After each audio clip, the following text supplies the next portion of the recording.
Good morning, Besh! For today's vlog ay isasama ko kayo sa aking A Day in My Life. I miss you, Besh! Na-miss nyo ba ako, Besh?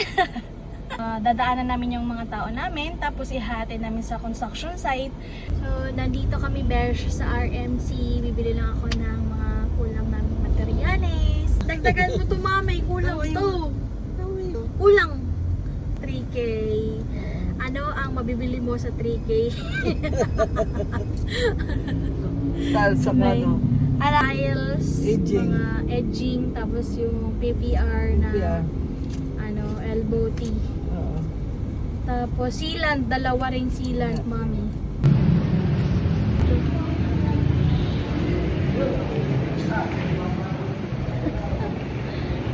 Sealant, saka tiles, at saka yung pang edging. So, bago namin ihatid itong mga materyales, Besh, umagahan muna kami, Besh, dito sa karinderya na masarap ang luto. Ayun. Ano yung mamang? Pare mang mayroon ng isda. Tuna. We have the rice and the isda.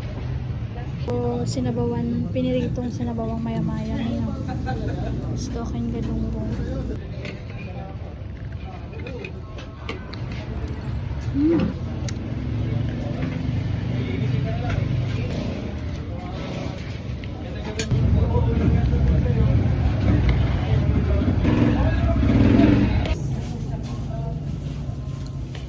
Yummy. Kain tayo. Idaan ko lang itong kulang na materyales. Besh, ito na pala yung aming 11 days progress. Tiling works na kami. Mami, bye-bye. Working lang, neneng.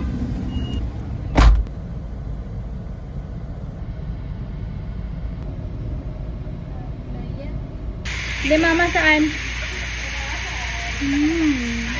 Ayan si An Besh. Yan na Besh. Nene. Mami! Makaon kami. Chicken na may repulyo. Kaon.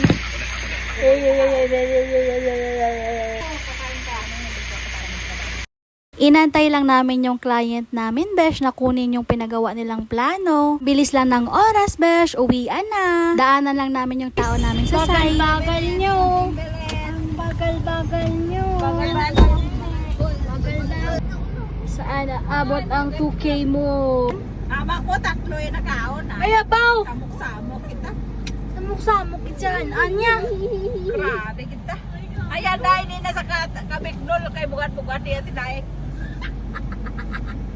Ay, may lambusin ka. Bili lang kami ng ulam, tapos uwi na. So hanggang dito na lang, Besh, yung aking vlog. Salamat sa panonood. Don't forget to follow, like, and share. Bye!